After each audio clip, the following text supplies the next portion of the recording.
ಭಾರತದ ಸಂವಿಧಾನವು ಮತದಾನದ ಹಕ್ಕನ್ನು ಪ್ರತಿಯೊಬ್ಬ ಪ್ರಜೆಗೂ 18 ವರ್ಷ ತುಂಬಿದ ಪ್ರತಿಯೊಬ್ಬರಿಗೂ ಅದನ್ನು ನೀಡಿದೆ. ಈ ಮತದಾನದ ಹಕ್ಕನ್ನು ನಾವು ಸ್ವತಂತ್ರವಾಗಿ ಉಪಯೋಗಿಸುವುದು ನಮ್ಮ ಆದ್ಯ ಕರ್ತವ್ಯ.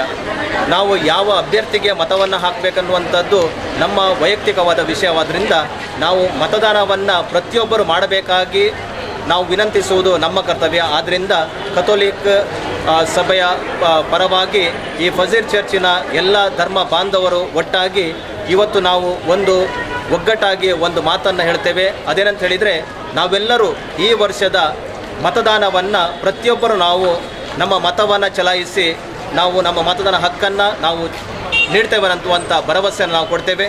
ಮತ್ತು ಎಲ್ಲ ಗುರುಗಳ ಪರವಾಗಿ ಧರ್ಮ ಬಾಂಧವರ ಪರವಾಗಿ ಸೂಕ್ತವಾದ ಅಭ್ಯರ್ಥಿಯನ್ನು ಚುನಾವಣೆಯ ಮುಖಾಂತರ ಈ ಮತದಾನದ ಮುಖಾಂತರ ನಾವು ಮತದಾನ ಮಾಡಿ ಮತದಾನ ಮುಖಾಂತರ ನಾವು ಅವರನ್ನು ನೇಮಕ ಮಾಡುವಂಥದ್ದು ನಮ್ಮ ಕರ್ತವ್ಯ ಅನ್ನುವ ಆ ಮಾತನ್ನು ಹೇಳುತ್ತಾ ಸಂವಿಧಾನದ ಹಕ್ಕನ್ನು ನಾವು ಪ್ರತಿಯೊಬ್ಬರು ಚಲಾಯಿಸಬೇಕಾಗಿ ಪ್ರತಿಯೊಬ್ಬರಲ್ಲಿಯೂ ನಾನು ವಿನಂತಿಸುತ್ತೇನೆ.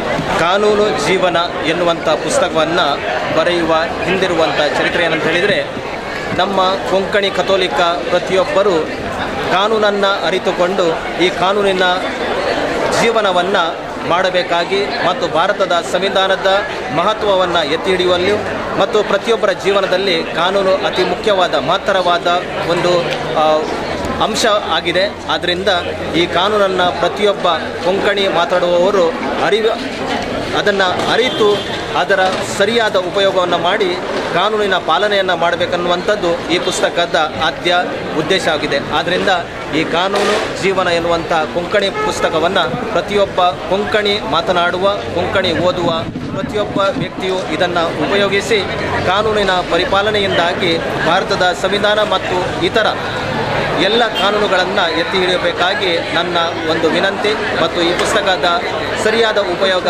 ಮಾಡಿದಲ್ಲಿ ಖಂಡಿತವಾಗಿ ನಾವು ಈ ಕಾನೂನಿನ ಸುವ್ಯವಸ್ಥೆಯನ್ನು ಕಾಪಾಡಿಕೊಂಡು ಬರಲಿಕ್ಕೆ ಸಾಧ್ಯ ಉಂಟು.